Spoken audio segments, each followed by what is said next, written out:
Hello and welcome. My name is Amanda Granger. I'm the Director of Community Engagement at the WNET Group, home of Channel 13, America's flagship PBS station in New York City. On behalf of everyone at the WNET Group, I want to thank you for joining us for the opening night of Grace Under Pressure, Town Halls on Mental Health. Each week, we will examine mental health from the perspectives of 5 groups that help define American society: healthcare workers, K-12 teachers, mental health providers, activists, and journalists. As always, the summit will present frank talk about issues and solutions with an understanding of history and eyes toward the future. Grace Under Pressure is live streaming every Thursday at 6 p.m. Eastern from tonight, April 28th to May 26th. You can learn more at 13.org/graceunderpressure. Tonight's program, Eye of the Storm, a town hall with healthcare workers about mental health, is presented by the WNET Group and Chasing the Dream, our national multi-platform reporting initiative that explores inequality, opportunity, and justice in America. You can watch the programs produced by this initiative at pbs.org/chasingthedream or at youtube.com/chasingthedreampbs. Please subscribe. Part of our station's mission is to provide meaningful experiences to our audiences and our communities, to educate, entertain, and inspire. By bringing together leaders who are at the forefront of responding to crises and creating systemic change, we hope Grace Under Pressure will provide new perspectives and ideas that will be helpful to all of us in strengthening mental health in our own lives and communities. We will have time for an audience Q&A towards the end, so as you watch the live stream, please post your questions in the comment section.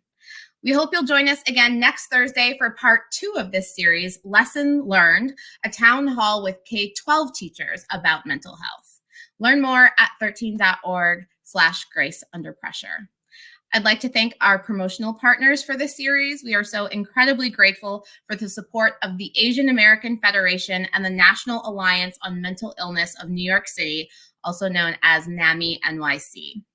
Thank you also to our ASL interpreters for tonight, Tracy Winters and Wanye Jefferson. And last, a very special thanks to WNET's 400 plus community partners from across sectors and across communities throughout the 5 boroughs of New York City. Their input has shaped and inspired our thinking around this topic and many others on air, online, and in our public programs. Just a quick reminder that the views expressed by tonight's guests and attendees are their own and do not necessarily reflect the views of the WNET Group. And now I'm pleased to introduce WNET's Director of Community Partnerships and the Curator of Grace Under Pressure, Brian Tate. Thank you so much, Amanda, and greetings, everyone. I want to begin by acknowledging and paying deep respect to the Lenape people, upon whose unceded and ancestral homeland lies the city we call Manhattan. Please join me in making this affirmation in a spirit of humility and solidarity, with an ongoing commitment to decolonization and racial justice. I want to also acknowledge the continuity between our being here today and the collective struggle for liberation and the full expression of our humanity that has transcended generations. Countless lives have been lost in this struggle, and we hold all those people close. We are thankful for their lives, and we honor them every time we gather in community to speak truth.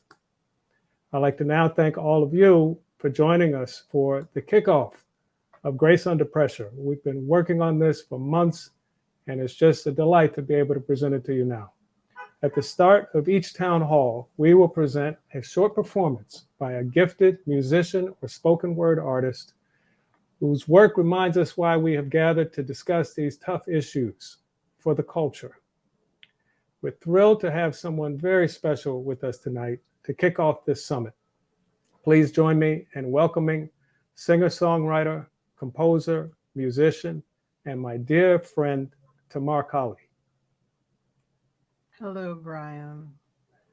It's great to see you, Tamar. I understand you have with you tonight 3 stellar musicians: Catherine O'Malley on bass, Kieran McElwain on cello, and Elena Conless on piano.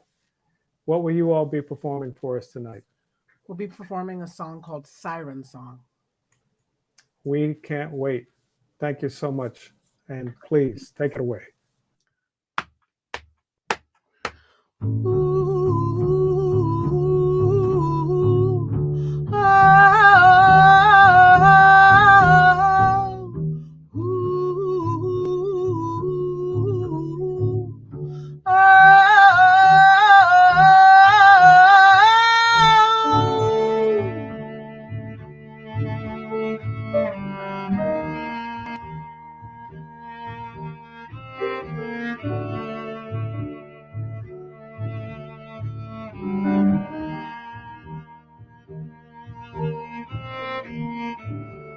Who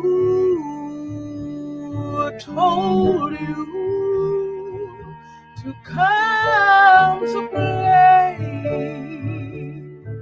with a heart size like the ocean? Ain't getting involved with you and your mixed up crazy notions. I was once a child like you. I had innocence once too, but things are different now.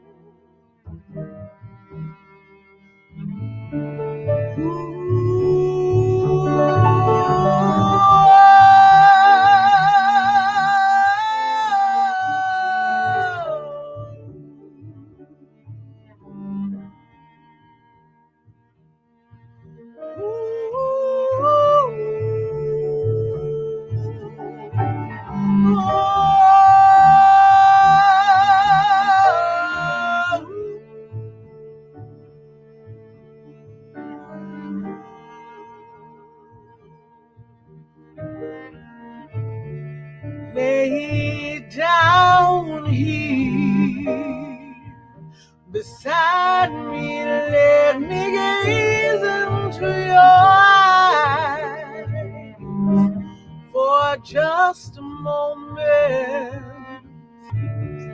I'll see hope and freedom too. You know your eyes, they're like the ocean. I was once a child like you. I had innocence once too, but things are different now.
too sweet.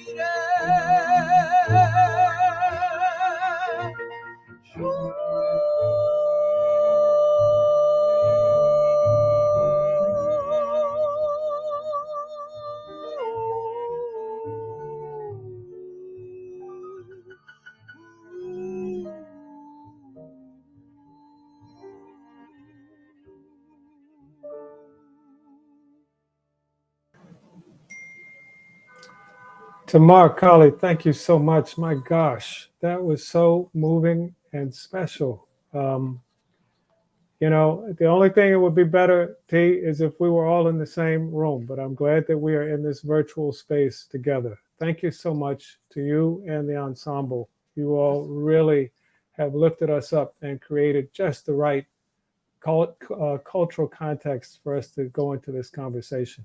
Everybody, if you were as knocked out by Tamar Kali as we were here, you can learn more about her and her work as a musician, singer-songwriter, and film composer, award-winning film composer, at her website, tamar-kali.com, TAMAR-KALI.com. And I believe that's also being dropped into the chat. Thank you so much, T. Thank you. Everyone, please join me now in welcoming this incredible panel that we have assembled for Eye of the Storm, a town hall with healthcare workers about mental health. When we were putting this series together, we were delighted the way that things worked out, that we were able to start with this group. You can find their bios, their full bios at 13.org/graceunderpressure. And I believe a link to their bios is also being dropped into the chat on the social media platforms. And remember that you can also post your own questions into those social media chats, and we will get them here. And we'd love to hear your questions because there will be a time for audience Q&A at the end. So without further ado, please join me in welcoming, first of all, our moderator, Marwa Abdallah, MD, Assistant Professor of Medicine, Columbia University's Vagelos College of Physicians and Surgeons. Welcome. Thanks, Brian, for having me. Very glad to have you here. And our panelists, Marina Del Rios, MD, MS, Emergency Medicine Physician, Clinical Associate Professor, Emergency Medicine, University of Iowa Hospitals and Clinics. Welcome, Marina Del Rios. Thanks for having me. Nancy Hagans, RN, CCRN, President, New York State Nurses Association and Critical Care Expert, Maimonides Medical Center. Nancy Hagans, thank you for being with us. Thank you for having me. Navdeep Kaur, RN, CCRN, CMSRN, Critical Care Nurse, ICU, NYC Health and Health Hospitals, Elmhurst. Thank you for having me. Thank you. Delighted. Michelle Lee, MD, a Manhattan resident physician. Michelle Lee, thank you. Thank you. And lastly, Stephen A. McDonald, MD, Assistant Professor of Emergency Medicine, Columbia University Medical Center. Truly a pleasure to be here. Thank you all so much for your being here. We are looking forward to a great conversation. Dr. Abdallah, I am turning it over to you. Looking forward. Thank you so much, Brian. I'm delighted to be here with the distinguished panel. I'd like to first start by actually putting our topic on mental health among healthcare workers in perspective for our audience. You know, the COVID-19 pandemic has placed a tremendous toll on the personal and professional lives of healthcare workers who've had to navigate protecting the lives and health of their patients, their coworkers, their loved ones, their families, and of course, their own physical health in the background of a rapidly changing national and international landscape. Now, a few examples of these stressful occupational conditions for healthcare workers have included an increased risk of COVID-19 infection and death, staffing shortages, working longer hours, excessive patient workloads, and combating medical misinformation, and sadly, workplace violence, including racism and discrimination. And not surprisingly, rates of post-traumatic stress disorder, anxiety, depression, insomnia, and suicide have gone up among healthcare workers. And recent studies have shown that even 3 months after an initial COVID wave has passed, up to 40% of healthcare workers can still have insomnia, and 1 out of 4 healthcare workers still suffer from post-traumatic stress disorder. Now, those most at risk have been nurses. So I'd actually like to start the conversation there. Turning to Nancy Navdeep, can you please provide your perspective on how the pandemic has affected the psychological and physical well-being of nurses? You want to go first, Naveed, or you want me to go? I'm sure I can go. ahead. Well, the pandemic, of course, as you know, Elmhurst was known as the epicenter of the epicenter, especially in the ICU. So the mental health of healthcare workers at that moment initially, it was so chaotic that you didn't really have time to process what your emotions were at that time. However, I know nurses that are now coming into tune with what had happened. So there are nurses now that I know that still have insomnia, anxiety. And, even though we did go through a lot, I also think that we have to applaud ourselves on the resilience and the courage and the strength we had, especially towards each other and how we helped each other come across through this. So it's still present, and it's still a big topic that I think that healthcare workers should be, mental health stigma and mental health wellness should be encouraged among all healthcare workers, especially during the pandemic. Nancy, can you provide your perspective? My perspective, let's not forget, even before the pandemic, we work under tremendous of pressure. We work under staff, and we also referred as frontline, and they expect us to be expendable, where we're not. So during the pandemic, it was even worse because we put everybody first. Our children were at risk, our family. Some of us did not get to spend any time with our loved ones and our family member. As nurses, when you go to work, you want to take care of patients. You want them to do well. And when your patients don't do well, then you don't even have a second or a minute to grieve the loss. Right. And you are expected to go right back to work. I'll give you an example. During the pandemic, being the leader, the members would call me crying and say, I can't get back in home. I can't go back to work tomorrow. One night we lost, out of 15 patients, we lost 13. And my coworker, we had to hold each other's hand. They couldn't go back to work. And up till now, some of our colleagues, they're not able to sleep. And a lot of time, people are ashamed to to talk about their depression and their anxiety, because as a society, we do not acknowledge mental illness as, a risk, as a condition. And I say to people all the time, if you had a heart condition, you would go see a doctor. If you had a kidney condition, you would see a kidney doctor. But yet, if we have an issue, it's a stigma that we're not able to be taken care of. And as a nurse, you don't have that time to grieve. You don't have a serenity room to go and relax and take 5 minutes, because we are working 13, 14, 16 hours without a break. So it's really a tremendous pressure. And we go back to work and everybody's expecting us to do the best. And everybody's looking at us as heroes. And sometimes we are human, and people forget that we have feelings, we have loved ones. When we lose a patient, when we lose someone who reminds us of our daughters, our sons, our aunts, our uncles, our father, then we don't have a minute to grieve that loss.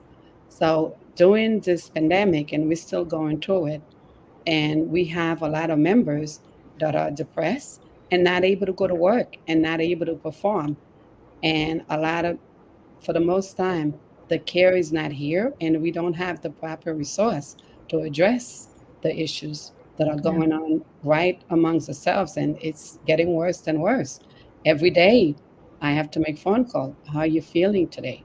Are you ready to go back into the battlefield? Yeah. And it's real. It's a reality. Yeah, very well put.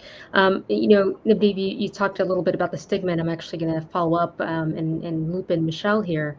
How do we start breaking down the stigma associated with seeking mental health care for healthcare workers? Because I think that is a big barrier.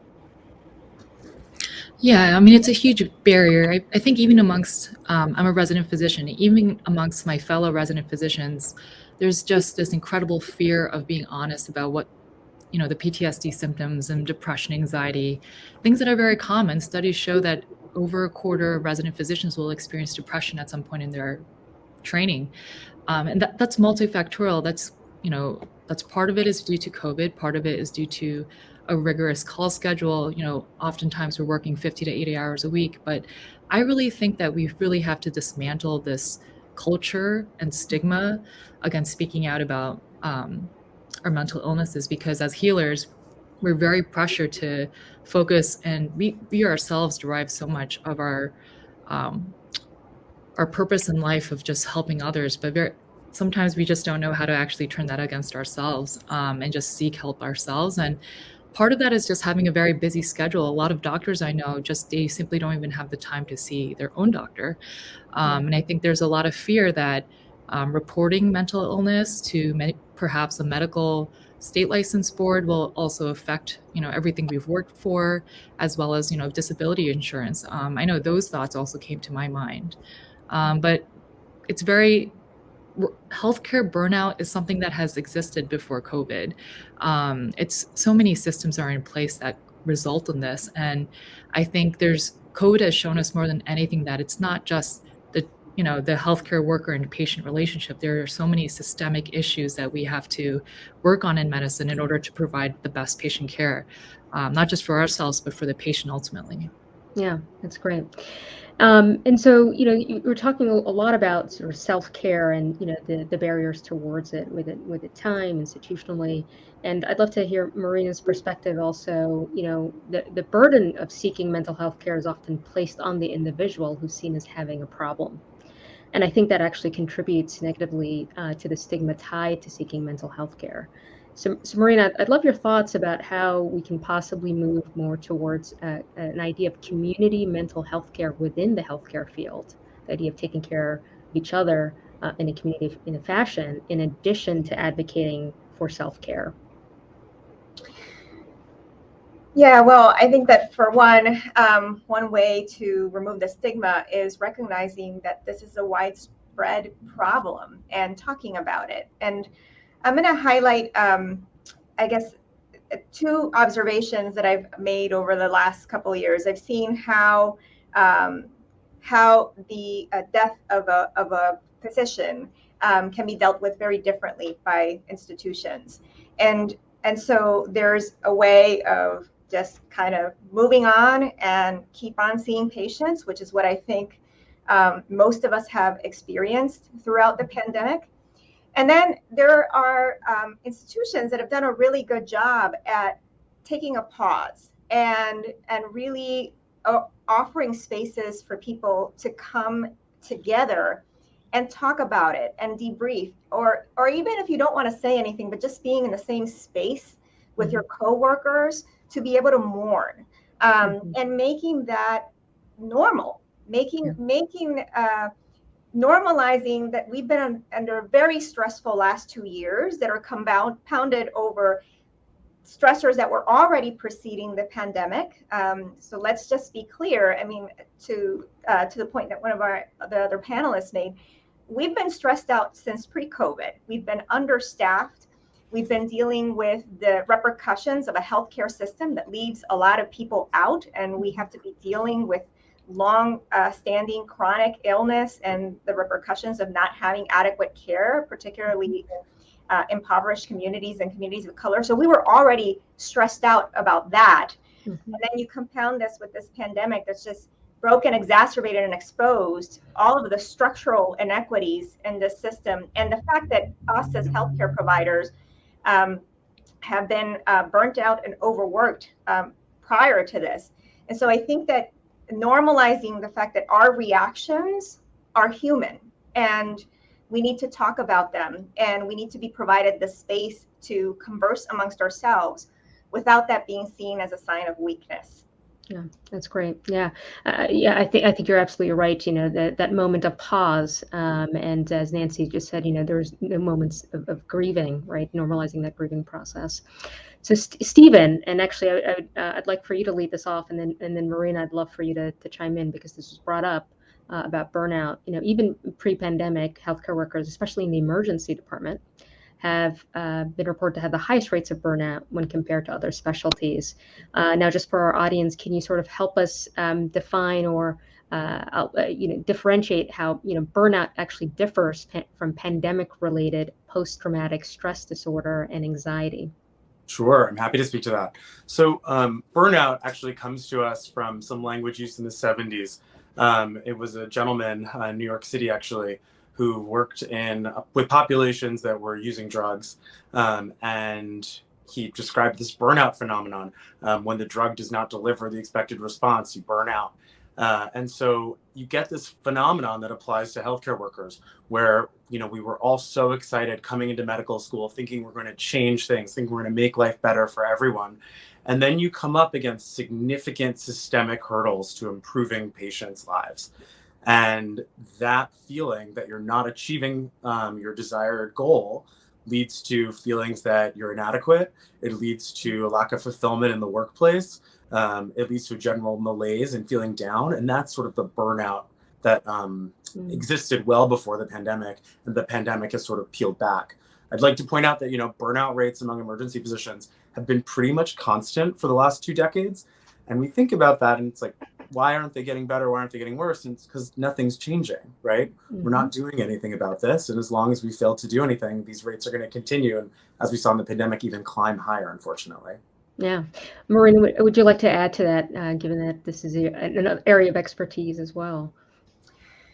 Well, I mean, I think the biggest, the main crux in all of this is that we have a healthcare system that is broken, has been broken for well before the pandemic.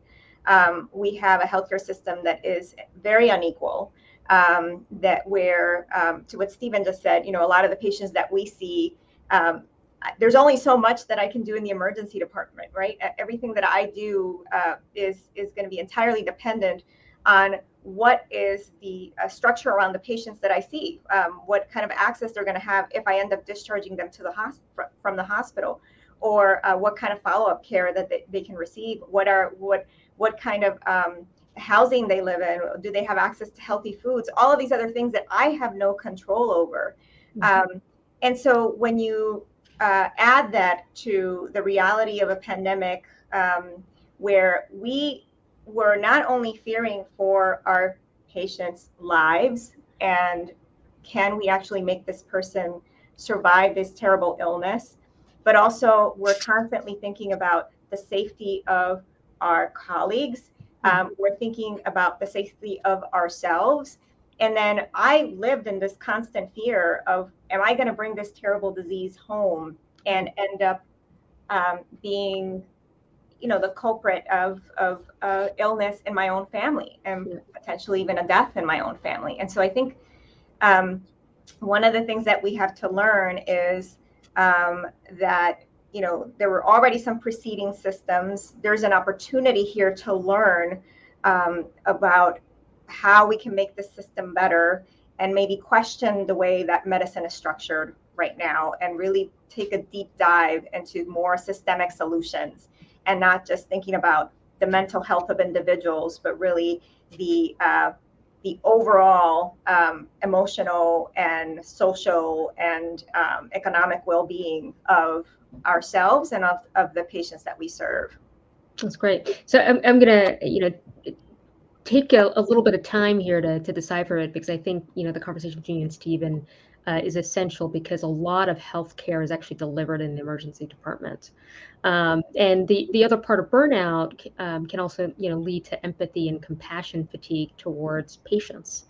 And so you sort of alluded to this, Marina, but I'd love to, hear your perspective, and I'd like to also loop in Navdeep and Nancy as to what other national policies do you think need to be in place or enacted to help decrease healthcare worker burnout? Because, we talk about it in the emergency department, it's long lasting, but also in the pandemic, there's this empathy and compassion fatigue also, at the bedside. And so I'd love to hear this perspective, both from you and then from Nancy and Navdeep.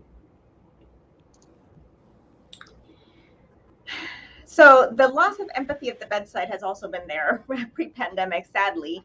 And I think that Stephen probably is privy to the very sometimes dark humor that emergency physicians have, and in part that's a protective mechanism that we have.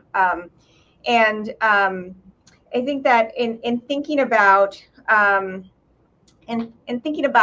long-term solutions, I think that this goes back to one is how can we improve that compassion fatigue? I think one is maybe there's a way of rethinking the way that health professionals are reimbursed. There is this constant push for moving forward to the next patient. And you got to get those RVUs so that you can get that salary, so that you can pay your bills and your student loans and whatnot, right?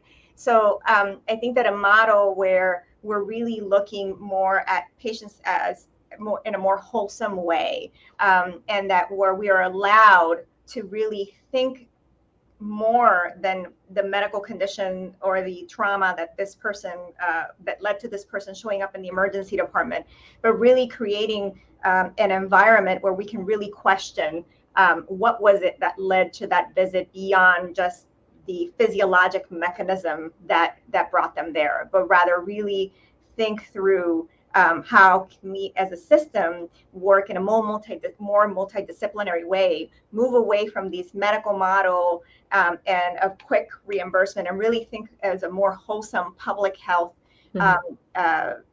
strategy that's really looking at also addressing those structural inequities.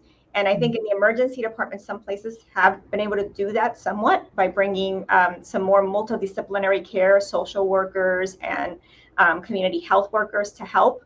But that's only a Band-Aid to the system. And we really need to think about the healthcare system as a whole and how it fits within the current economic structures. And I'll leave it at that because I want other people to. Okay. So Navdeep, going back to sort of the bedside, nurses, they're 12 hours shifts and longer sometimes if things are happening and you can't just step away. So I'd love to hear about this issue and about compassion fatigue. And I think it really has, the conversation with particularly, vaccines and people coming in still unvaccinated, and it sort of has caused some tension, and I would love to understand from the nursing perspective, how should we, what are the national policies or, that we need to have to help ease this empathy, fatigue and compassion fatigue. So with the vaccines, I have seen at bedside, the severity of the disease was much more prevalent in the people that were not vaccinated. Of course, a lot of the people that we do treat at Elmhurst are the underserved community and often have a lot of other underlying undiagnosed comorbidities. I've had people before they're intubated tell me, I don't want to die. So as a healthcare worker, what are you supposed to do? You don't know where this is going to take you. So with the knowledge that we have about getting vaccinated, you have to take into consideration that there is a possibility that this is going to help you. And it also helps the healthcare worker from seeing another person going the way we don't want you to go. In addition to that, the city hospital funds on a governmental scale are already limited. So what I would like to see is, without the generous donations that the hospital has provided by the community, with the donations of the PPE, it would have been very difficult. And we were going to be putting ourselves at risk, our patients at risk. So maybe the governmental bodies should have a backup resource of protecting healthcare workers a little better than just relying on donations. I understand that during a period of crisis that there is issues on obtaining these PPEs, but why wait at the last minute? Why not have a plan, a backup plan, which would have saved who knows how many lives? We've seen our own employees succumb to this virus and have died from the ER. I know a nurse that I work with who had to retire early because she had to be discharged on home oxygen. And I've treated these people, and then I go out sick, I come back into work, and next thing I see is the person that I had transferred out of the ICU is now coming back intubated, and a couple of days later had expired. So I think that this pandemic should be a teaching moment for not just a healthcare system, but the whole governmental bodies and regulatory bodies on how to further protect us more, and not to base it on last minute, the last minute, because it would have made such a difference if we were more well prepared. Yeah. Nancy, please, you wanted to add something. Well, Stephen, I have a say is patient before profit. What I would like to see is more of a comprehensive healthcare system, regardless of your zip code, regardless of your immigration status. We learn anything during this pandemic is that, you know what? We need to educate every community. But how do you educate a community when we cannot even afford to go to a doctor? If your copay is $50 and you have to feed your children, you have to go to the supermarket, we're going to make a decision. Am I going to go to the supermarket, or am I going to spend that $50 for primary care? We all know, we saw it during the pandemic. Most people use the ED, the emergency room, and I applaud all the emergency room physicians and nurses as primary care. I'm one of 10 children. My parents used to use Kings County as my primary care. That's how we grow up, and that's not the way it should be. The government should be able to allow everybody to have proper medical coverage to begin with. That way we could educate our communities. We could educate blood pressure screening, diabetes, prevalence, about nutrition. And the government should look at the grocery stores where everywhere you have a fast food. We need to have stores that could offer people fruits, vegetables. And as we know, fruits and vegetables are very expensive. If you're on a fixed income, we're not able to buy that. And when it comes to the healthcare system, first of all, they need to hire more nurses. We need more nurses. We need more residents. We need more doctors in training. We need that. We need proper PPE in order to protect our loved ones. We need to come to work and feel comfortable. When you go to work as a healthcare professional, you should not feel that you're not safe. When we talk about safety, we're not even talking about a patient attack your family. We're talking about having to wear an N95 for 5 to 6 days. It's unacceptable. We are living in one of the richest countries in the world. We should have been more prepared, and we were not prepared, and we saw it. I mean, going back to say how we're going to bring one to our loved ones, we have members that have brought the illness to their own home, and they lost their parents. I have a coworker. She has not gone back to work because she had COVID, and she gave it to her mom, and her mom died, and it's really a burden. And as far as vaccinated, we also need to educate people about vaccination. When we say, well, somebody may not want to be vaccinated, but you've never been to the doctor, you're hearing all these things. But if we had proper resource to educate the community, to educate people in regard to vaccination, self-care, more people would be vaccinated as well. Yeah. So I do want to get to Stephen, but before that, I just want to remind the audience that please, this fascinating conversation. I'd love to hear audience questions, so please put that into the chat and share any comments as well. Stephen, please. We've been talking about the emergency department, so back to you. I mean, listen, to talk about mitigating compassion fatigue, like 3 things immediately come to mind. One is, as Dr. Del Rio said, the solutions largely lie outside the healthcare system. Like, we need to get telecommunications to people. We need to get housing to people. We need to get healthy foods to people. We need to get people educated about how to stay healthy and how to take care of themselves. And if you don't have proper investment in education and urban planning, you're never going to get the health outcomes that we need to be getting. And so that's sort of the first hurdle. And that's something that I can't control, certainly within the medical system. I think the second is, we all need to be working less. When I say that, people laugh, and I really am not joking. We just all need to be working significantly less. I've never been more compassion fatigued, we'll say, than in my second year of residency, when I was working probably 3 times as many hours as I work now. It makes a meaningful difference to work less. I think there's a thing in medicine where we feel like to study everything and prove that it works. Trust me, this works. And then, lastly, I think we need a sense of greater autonomy. It's been shown time and time again that physicians who have autonomy are happier physicians. And so when you're working, especially in an emergency room, where people are just coming in however many by the hour, and you have really no control over that, we do need to figure out a different way to triage. And that's a tricky problem. We need more doctors, we need more nurses, we need more staff, but I don't want to minimize that these are also problems. Like, where does that money come from? These are complex political issues. Yes, absolutely. Thank you, Stephen. That's wonderful.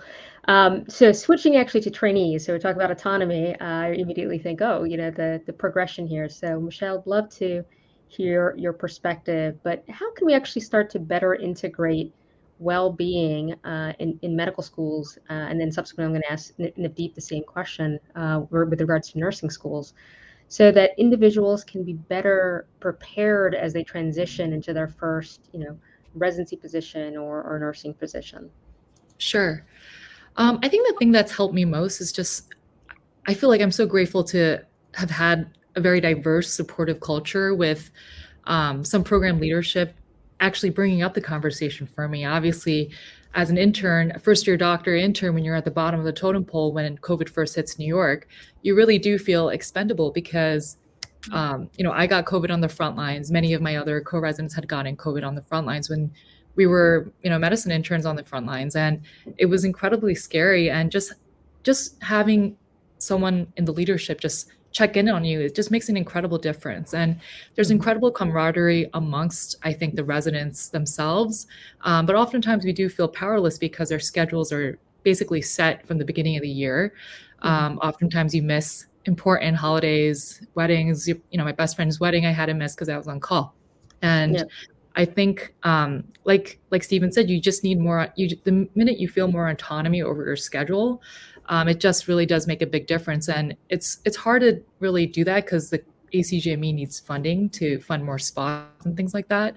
But the thing that I found for me personally was that as a trainee, I feel like these talks about resilience and grit, they do very little to actually foster that for myself. I think that the best way for trainees to have an impact on our own, well-being is bringing our suggestions to the leadership, and because no one knows better than us what will improve our wellness. And I think opening that conversation is the first step. And I think oftentimes in other residency programs, and now I'm in a different residency program, but oftentimes as an intern, you feel you're just so eager to be in the medical field, you almost feel embarrassed to speak up and say, I don't think this is working. I don't think this almost feels like I'm being abused, actually, the amount of hours I work. But it's hard to bring up that conversation when you're so young.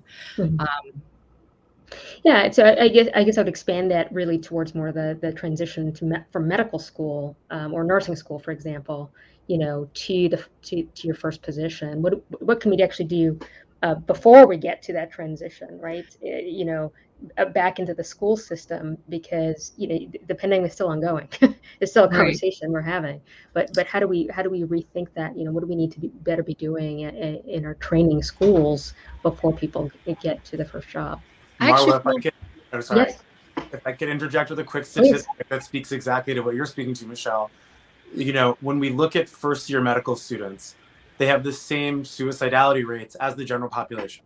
Yep. And by the time they're done with medical school, it's significantly higher. By the time they're done with residency, it's even higher. By the time they're attending physicians, it's even higher. And so there's something we're doing in training Yes. that increases suicidality, increases depression, increases rates of mental illness and self-harm. And it's really concerning that that's a known fact for many years now, and no one's doing anything about it. Right, which is why I want to bring this up now, because I think sometimes we focus a little too late, and Right. really start, okay, what we should be doing in nursing schools? Are there shared resources there that we can also, implement across disciplines rather than just focusing on one? Personally, for me, I've realized, just like from being at the end of medical school and then just entering residency, is that I feel that I've always felt with my other residents, like, wow, I wish someone was more honest with me when I was a medical student, like what this field really is. And I think the training in the medical school process is so protracted, it's so long, that we actually don't really have no idea what the clinical experience is. We have no idea the call schedule really until we're built into it. And it's almost as if we're forced to study and prepare to be so competitive. But then really what we should be also expanding is like our own person outside of medicine, our own personalities outside of medicine, what makes us whole and full, because medicine is so all consuming. And if you don't protect the parts of you that keep you well, whether it's a hobby, yoga, you really have to start developing that early in life or early in training, because when things really hit the fan and you have very little time to focus on your wellness, you need to almost have that, you need to have your go-to toolbox and your go-to support system. Yeah. Niv, do you want to add anything from the nursing training perspective that you think would be helpful?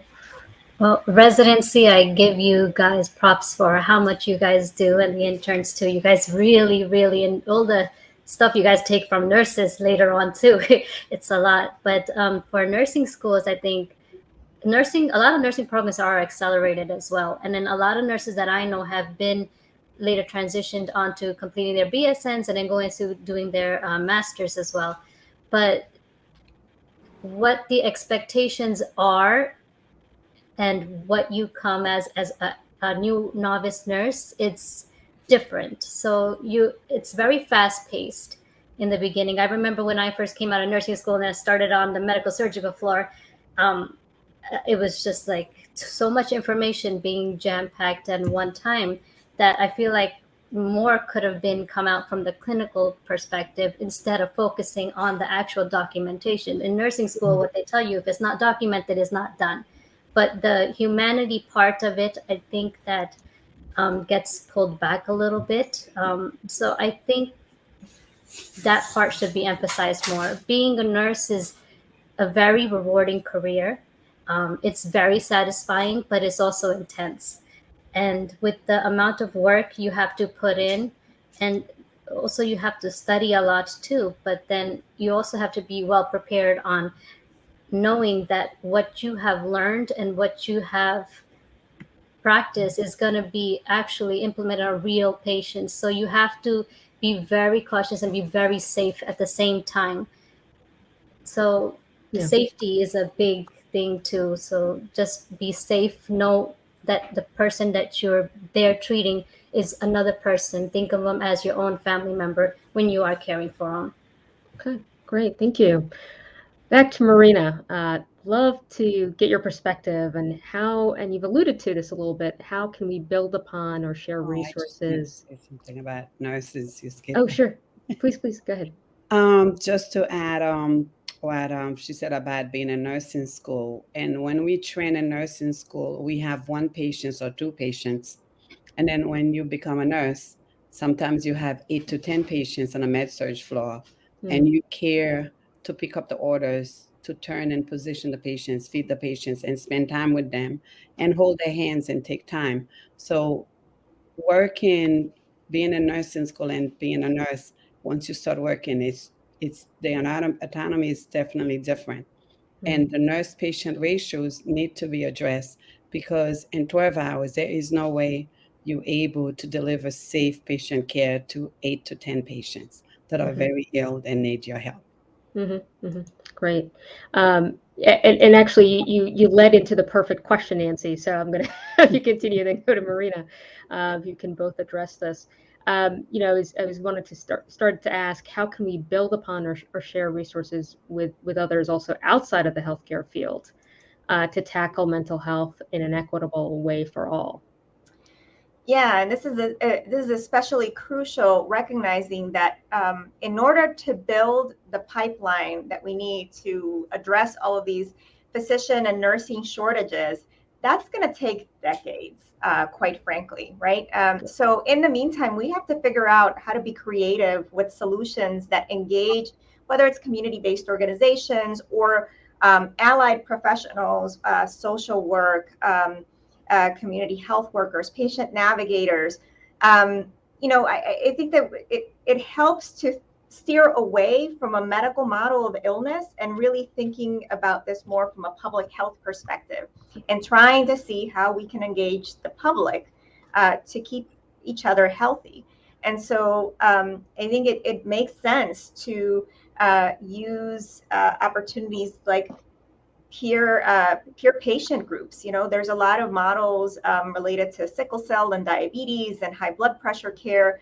Having people talk amongst themselves and trying to problem solve, how they can keep a healthy diet or how they can take care of their own emotional well-being.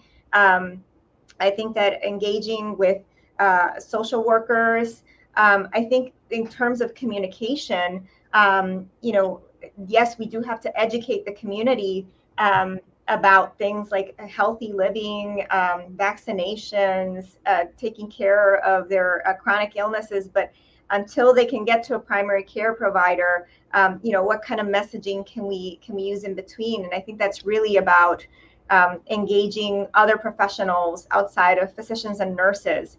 And in the meantime, we also need to invest to expand the pipeline. I think that we have a real problem is that we graduate more medical students than we have positions of graduate medical education for residency. So we need to start investing in that. We need to also change the way, again, that physicians are reimbursed, so that it's not just about how many patients you see, but what's the quality of care that you're providing, and really giving the people the time to take care of their patients. We also have to change this concept of documenting for purposes of billing rather than for purposes of patient care. It really takes a system overhaul, but I think it does start with just engaging with community-based organizations, with patient groups, and trying to see what can we do now with the system that we have in now, while also working to really undo what is really decades of little by little disinvesting in public health and driving more this individualized patient care as opposed to really taking care of our communities and our society as a whole. Right. So, it's a perfect segue to, on March 18th, President Biden signed the Dr. Lorna Breen Healthcare Provider Protection Act, which, for those who are not aware, it provides federal funding for mental health education and awareness campaigns, as well as research on healthcare well-being. And I think, you sort of alluded to it, besides this law, Marina, you started engaging us in the conversation about, other community organizations. And I'm just curious for the panel, Stephen and Nancy, are there other national resources that need to be in place to strengthen and protect the mental health of healthcare workers beyond the Dr. Lorna Breen Healthcare Provider Act? I mean, of course, is the answer that comes to mind. I would say, and I want to turn over to you, Nancy, because I'm really curious what your thoughts are. But, I think, again, providing people with resources puts the onus on an individual to manage their own mental health needs. And when you are feeling that burn, you're not necessarily the best positioned advocate for yourself. And so the onus, I think, should rather rest on hospitals and health systems. And if they're polling their staff and there's a certain level of burnout, there should be penalties for that. There should be ramifications. We need to have a system where hospitals and health systems are held accountable for the reported wellness of their workers. Yeah, that's great. Well said. Great. Nancy, do you have anything to add to that? Yes, I'm in agreement because I couldn't go to work tomorrow and I lose a patient and I go to my boss and I said, I'm not really feeling well. I need a mental health day tomorrow because I really have to regroup myself. Somebody would turn around and look and say, you know what, we short staff, you have to come in. If you work in any other system, if you're a fireman or you're a policeman, you have a loss, you have a few days to go home and recuperate and start again. As nurses, you're told you just go back to the bathroom, you take a tissue, you wipe your eyes and you go to work. I've had members that come to work and I have to go represent a member and I'm like, what's going on? And then when they start explaining their situation, then it becomes an issue. And I'm like, well, why couldn't that person get a day or two off to seek, help for themselves? And as we alluded, a lot of people are even afraid to go to work and say, you know what, I have an issue. I need to see a psychiatrist. I need to start taking my medication. And they're more afraid that if they honest about it, they're going to be penalized and you're going to go into work. You're not going to be able to perform because you're not on top of your game as a professional. How could I take care of someone else when I cannot take care of myself? Right. So, Absolutely. And then we go right back to the short staffing. Then it's a burden. You're really not able to allow to care for someone unless you could take care of yourself. Yeah. And Well said. Can I just add on to that? Even taking a mental health day would make a nurse feel guilty because you're also thinking about, well, if I was there, that would take some of the workload off of my coworkers. Mhm. So then you are thinking that if I take off, well, now this unit is going to be short-staffed. And in the ICU, we are 8-bedded ICU, so we usually have 4, if we're lucky, 5 nurses. So imagine just having, if I call out, there's 3 nurses working and there's 8 sick patients that need to be taken care of. Correct. So that becomes a burden on a guilt sense that I should not be calling out. I have to go into work. Yeah. Yeah. But if you had enough staff, then you would be provided that day off because you're going back to work and then your physical, somebody looks at you and say, are you okay? Sometimes, you're having a conversation as a nurse and then tears start coming down. Even we've had it with the physicians. I work in the surgical ICU for 23 years. And sometimes I even walked up to a resident. I said, I'm going to go get you a cup of coffee. And you could see it when you look at that person. A day to help you to perform better, to even like yourself, to want to get up and want to go to work. Yeah. Turning to now an uncomfortable conversation about workplace violence. And Michelle, I'd love to get your thoughts in particular, because I know you've written a lot very eloquently about this. But workplace violence within the healthcare field has increased both nationally and internationally, especially targeting healthcare workers from underrepresented groups. Can you place this in context of how this is contributing to the mental health crisis among healthcare workers?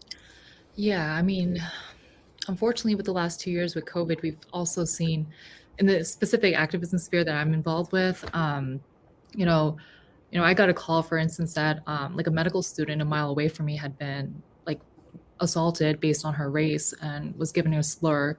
And there's unfortunately been a lot of scapegoating for some Asian American and Pacific Islander community members. Part of that people think is due to, political hate mongering and hate speech associating, anti-China with the current Asian Americans being harbingers of disease. And this is an old, centuries-long, pervasive form of systemic racism against Asian Americans. However, it's been put out into the forefront and getting more media attention. And that has definitely contributed to poor mental health, specifically in the Asian American community. And, for instance, Asian Americans are one of the least likely to seek mental health treatment. So that's something that we as a community have been trying more and more to raise awareness. There's a lot of cultural differences, like not just amongst Asian Americans, but just immigrant communities. Sometimes in some communities, for instance, in my community, there's just really no concept of mental health and mental well-being. We just simply don't talk about it. So that kind of education and cross-cultural understanding, this is something that is not an overnight fix. This, like people have alluded to, is going to take decades, but it really just has to start, every crisis, we have to turn around and find a silver lining. And honestly, we've had so much support reaching out from so many different organizations and nonprofits and other communities of color. And I think it's as trying of a time as COVID is, we've actually seen a lot of, positive steps forward. So that's reassuring. Right. And as a follow-up, and I'm going to, broaden this conversation to have other folks also contribute, particularly Stephen, if you can also add to this. COVID-19 has exposed how systemic racism has led to a disproportionate and devastating effect on our most vulnerable communities.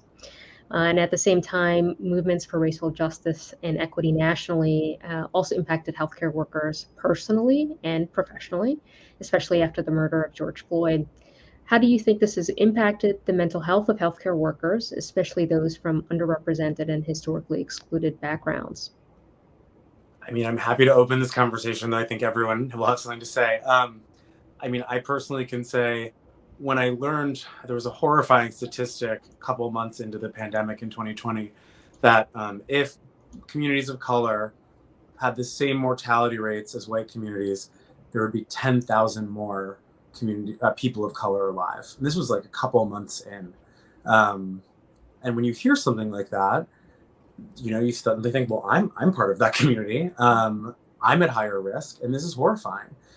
I have to say also something that isn't necessarily talked about as much, but being a Black physician during this is also its own challenge, in that it's a bit like being a Black officer of the law, potentially. People look at you and they're suspect of you. Medical school is sometimes seen as a white institution, not necessarily wrongly, by members of the Black community. And so you are, as Black physician, are both, well-intentioned in trying to help, but also maybe a malevolent force to some people. And so I experienced that as well during the pandemic. And I mean, that really kicks you when you're down, when you're trying to help people, you're trying to advocate for vaccine justice and equality. And you're then being told by some of the people you're trying to help, that you're just a government shill. And so these are, it's difficult. It's a really difficult space to be navigating. And I'm sure everyone has their own experience with this. I'm curious to hear. Yeah, I'd love to loop in actually everyone on the panel. Marina, would you like to add a little bit? So, Stephen, that's exactly what I think, that for those of us that come from underrepresented groups in medicine, and particularly I think that for Black, Latino, and Indigenous people that have had such high hospitalization and mortality rates from COVID, when the pandemic first hit, I think we were all, those of us that come from those backgrounds, right, were desperate to help. And I know that I overworked myself by both picking up extra shifts in the hospital whenever I could, going to every single hospital committee related to, PPE and safety and ventilation and all of these other things. And the moment that I heard that there were community groups also organizing to try to improve mitigation measures in the Latino community, I jumped right away. And then I was on weekend calls, and it's interesting because the people that aren't directly working with you, they see you as a hack. You're this. In Puerto Rico, there's an expression that's called the guaynabitos, right? Here's this guaynabita, so rich white Latina that is trying to order us around and is just using us as guinea pigs for treatment and so on. And I remember getting even private messages attacking me from people that were from my own background. And that all weighs on you, right? Because you're here as a healthcare provider trying to take care of patients. I would take care of patients that looked like anyone in my family. I remember vividly a woman that unfortunately passed away, but she reminded me of my aunt. She looked exactly like her. To have all of that, and you're trying to work clinically, do the community work to try to protect your community, and then getting criticized not only by people that are pandemic deniers altogether, but also questioned by people in your community was hard. And I think that's something that still weighs on me to this day. Yeah. So to stay on this theme, but this is extremely important. But how do we actually improve healthcare workers' mental health? Given the enduring effects of systemic racism, right? Because you're seeing it on both sides. So Nancy or Michelle, do you want to add to that, or? Can't hear you, Nancy. I'm sorry. And also being a person of color and coming from Haiti. So a lot of time when you walk in and you see a patient, a lot of time the patients will refer to you, the girl is here. I've had patients call me that and say, well, I'm your nurse. Oh, I didn't know you people, could become nurses. So it's very difficult. And sometimes it's only with people who look like you a lot of time. Mhm. I had a patient say to me that I've never been taken care of by a Black nurse. I would prefer for you to switch your assignment because I'm not comfortable. I'm not so sure that you know what you're doing. And then my director in the ICU said, what are you talking about? You have the best nurse in the hospital taking care of you. And then, you just have to take a deep breath and start questioning yourself. Am I good to do this job? I love being a nurse. I love taking care of every patient because to me, every patient is a VIP. But when you walk in and you have people make statement like to you, or you have that look and you have to explain to someone that you are a nurse, you did go to school with a degree and you are certified like everybody else. And it really diminished you as a person. And then it also makes you question that, does everyone perceive me like that just because I don't sound like the way they sound or I don't look the same way? Yeah. So we're coming close to the Q&A, and there's been some fabulous conversations and questions. But I do have one last question for all of you in the panel. If you can put on your hat, your hope hat, or not, but I'd love to hear your vision in a sentence. For a future where the mental health needs of people outside of healthcare, so patients, non-healthcare workers, and healthcare workers alike are valued, elevated, and met. What needs to happen first, and how can we make this real and palpable? Michelle, do you want to lead us off? Yeah, I can start from NightLisa trainee perspective. This is my own personal vision of what I would want for the next generation. Is I would want med school to be free because I think the debt also causes a significant amount of financial stress. I think medical school does not need to be 4 years. I think it could be 3 years, at least shortened. And I think also just the culture of medicine just needs to change completely in terms of the very hierarchical sense of it, and just the more willingness of people to, of trainees to be able to take time off for their mental health. Yeah, great. Navdeep?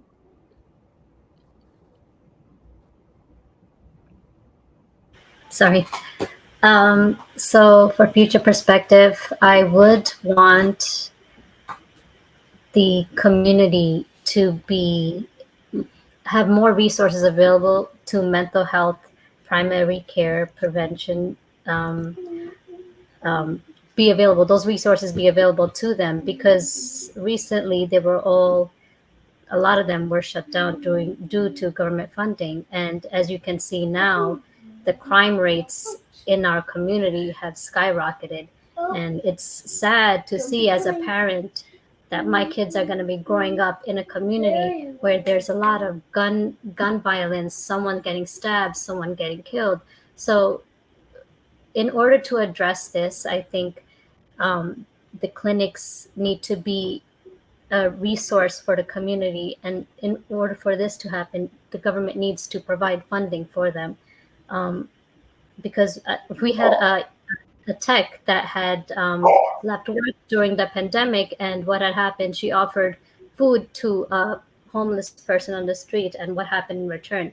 She got beat up by the homeless guy, and 2 days later, he's back out on the street. So mental health, I think, deserves much more credit in terms of being more available to the community. And that, I think, is what I would like to see in order for my community that I see now to be safer for my kids' future and other kids. They deserve that. Yeah, great. Nancy. I'm just going to echo her. And also, we've lost so many beds since COVID-19. We lost mental psych beds at New York Presbyterian Hospital, New York Brooklyn Methodist Hospital. Right now, we are at the capacity of 40%. And I also would like to see that we don't criminalize mental illness, because a lot of people that are incarcerated actually have mental illness and they don't have a place to go. If you give them medication, how do we follow up to see that they are being medicated? And like I said before, we have to put human before profit. One of the reasons we don't have enough in psychiatric bed is because of reimbursement, because the hospital will tell you with a psych unit, we're not making any money. And we've heard that from hospitals. So for the future of my children, because I have 2 daughters, to make the streets safer, we have to open up those beds. We have to provide more care, more primary care, because mental illness is an illness like any other illness. So we have to do prevention, and we have to make sure that the people that are ill have proper housing. So that's what I would like to see for the future. Great. Marina. I think for me, the overarching theme is there are 2 things. One is moving away from this individual responsibility to really thinking about collective responsibility for people's health. And part of that means dismantling the way that that healthcare is paid for. If I were to do a do-over of the healthcare system, I would remove private health insurances altogether, and this concept of insurances tied to where people work, and provide healthcare for everyone regardless of cost, regardless of time. And I think that would do away with a lot of the problems that we have right now, and it would certainly help with burnout in healthcare providers. So we don't have to be thinking about how our patients are going to afford their healthcare, or how are they going to follow up.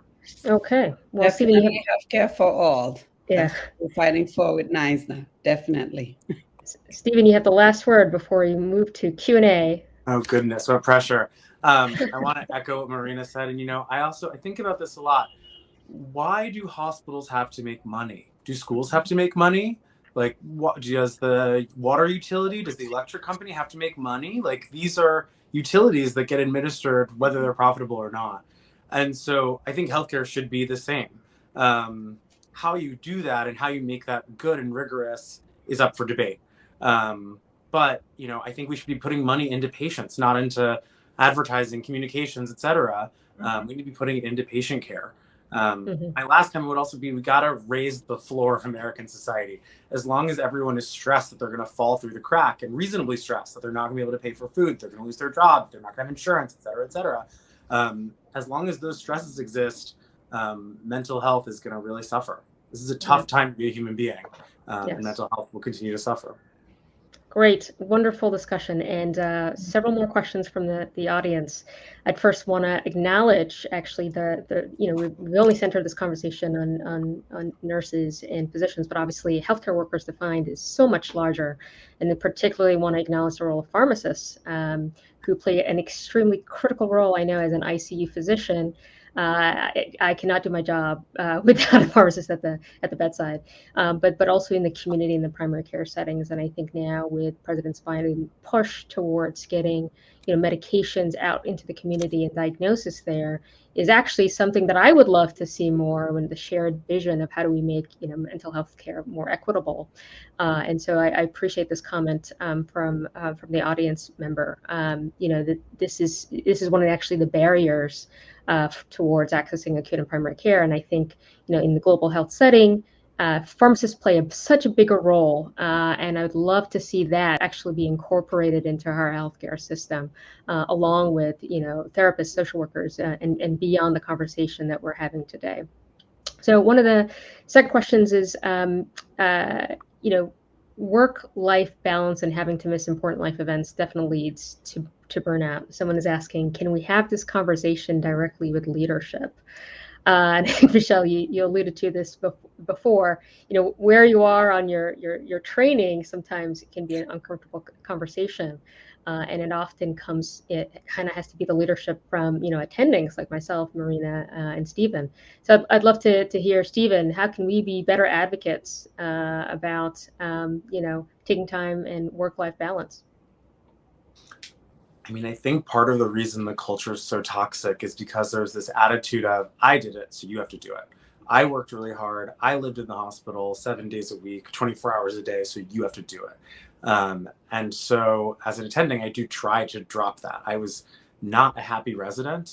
I try to remember that in interacting with my residents. Great. So another question from the audience directed to all of you. How do panelists feel free personally maintain mental wellness when the headlines are terrible, the inequity is deep, and the daily stress is high? Oh, wow. I know, it's a great question. So maybe you could say, Marina, tell me one thing that you like to do. So for one thing, I've learned that I need to stay off social media because you're in this echo chamber and everyone is stressed out and everyone is complaining about the realities, and yes, it's important to have discussions about the inequities and the cases that we're seeing and the hospitalizations and so on. But at some point, you need to disconnect, and so. I'm trying to be more mindful about how much time I spend on social media. I recognize that it's an important tool for communication, and so I'm not completely disconnected, but I try to limit the amount of time that I spend on it. But the other thing too is I make sure to block out times for myself and my family, and I've learned to do that better in the last couple of years out of recognizing that my own mental health was quickly deteriorating. In those first few months of the pandemic, where we were just taking on extra shifts and trying to figure out, how can I get more masks into the community or get hand sanitizers or, teach people about how to protect themselves and their families, advocating for essential workers, all of that. I was working 80, 90-hour weeks. I felt like I was a resident again. And it was not going well for me. And so I started to make time to do things like, just listening to my son play the piano or playing board games with the family or putting a puzzle together, and trying to really protect that chunk of time, at least once a week, to disconnect and that's reconnect. Great. Yeah, that's right. Michelle, you look like you can Yeah, I mean, one thing. this is very personal to me, but I realized during COVID, I just feel like I could totally relate to that. I was like throwing myself into research projects because I'm from Queens and I felt like my city was getting attacked. So I was like throwing myself super hard on the front line. I got burned out, obviously. And I think the thing for me was that I just realized that this academic rat race is just not worth it for me personally. And I had been away from my family for so long, and it was just really affecting my mental health. And I just realized, like, this is no longer working. I just need to seek mental health treatment. I need to talk to my friends. I need to spend more time with my loved ones. Like, this is the thing that brings me alive. And it's so interesting because I stopped doing my research. And before that, I had always been like staying up all night doing these research projects. But then in the middle of COVID, I was realizing, what am I doing? It's 3 a.m. and I'm overworking myself, and this isn't making me happy. So I actually switched gears to writing, and I think writing has just rejuvenated my love for medicine, even though it's not even related to medicine, and just even writing about New York City. And eventually I found it intersecting medicine, and just writing even about my community. Eventually it does come back to medicine, but I think that has just truly just following my heart and passion and just getting off the academic rat race has actually ended up making me a better doctor and a more full person. And I think that's a silver lining for the pandemic for me. Yeah. So a similar question from the audience, and then I'll have Nancy Nadeep also comment. Are healthcare workers taught how to take care of themselves? Sleeplessness is a significant factor leading to depression. I don't think that healthcare workers are really taught. It's kind of expected that you're the healer, you're here to heal, and just do what you have to do. And that's basically what happened during the pandemic. You were at work, we didn't have time to process any of this. Until now, people are still getting burnt out, and they're tired of seeing death. They're tired of seeing people die, families crying. That was the most worst part, was when people were dying. And the way they got to say goodbye to their families was through a tablet. And so for me, for my mental health sake, I came to a realization that the stuff that I was feeling, because I would come home and I would not be able to sleep. I would just see the patient's face when I was sleeping, and I just wake up. I start tearing again, try to go back to sleep, and then go back to work, and the process is repeated again. So what I found, which was that my feelings were completely valid with people who I worked with. And that's what helped me overcome what was going on. And I think just talking to people and opening up about what I was going through is what helped me basically overcome this. And then also seeing the success stories. Yeah. Nancy. Yes, well, during the pandemic, also being the leader, being the president, so I felt like I had to take care of all the members. So I would be on the phone literally 24/7, not sleep, and I lost so much weight. People thought I was sick. It was just spending time with people, trying to get the members, you're gonna be okay, go back to work. What can I do for you? Especially when people with the young children, my children are older. Maybe we could watch the kids. What can I do? And then I wasn't getting any sleep. So I said, you know what? Then I'm going to scale back, spend some time with my daughters. They like to cook, do a little cooking class with them, a little exercise, and then just walk around the neighborhood with our dog, and then just leave the phone, not answering the phone, turn off the television, computer, social media. And that's how I did it, because I was just spending too much time, healing and taking care of other people. I wasn't really taking care of myself. I barely got any sleep, and it showed. And when I went to my doctor, she's like, "Oh my God, you lost 30 pounds. What did you do?" I'm like, lack of sleep. And I was concerned about everybody else. We go about the self-care, then I needed to take care of myself that way. Yes. So I will have to disclose I am a sleep researcher as well as a cardiologist at intensive care unit. And sleeplessness, I think the sleep health crisis is contributing separately and worsening the mental health crisis. And we've demonstrated in our own research of New York City healthcare workers that those who have suffered from insomnia are at least twice as likely to have depression, anxiety, and PTSD. So the sleeplessness issue here, the person who's asking this question from the audience hit it right on the head, and I did not ask this question myself. So, but I really, thinking about resources here, encouraging people in break rooms, and I think Nancy, you said this, having break rooms, having nap outs, it's really important to reimagine how we think about sleep and rest, because that is actually part of the healing process. And I don't think we actually have even touched, the surface on that. So the last question to Marina, how can schools modify the learning environment to assist new generations of students, create resources to try and curb burnout, but also to provide resources to encourage self-care from the onset?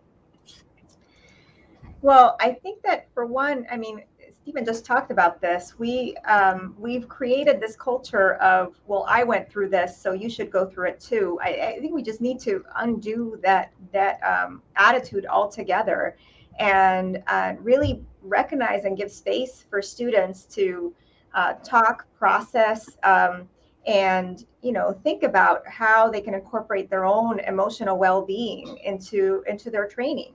I think that we work students to the ground. We do that with residents too. Long hours.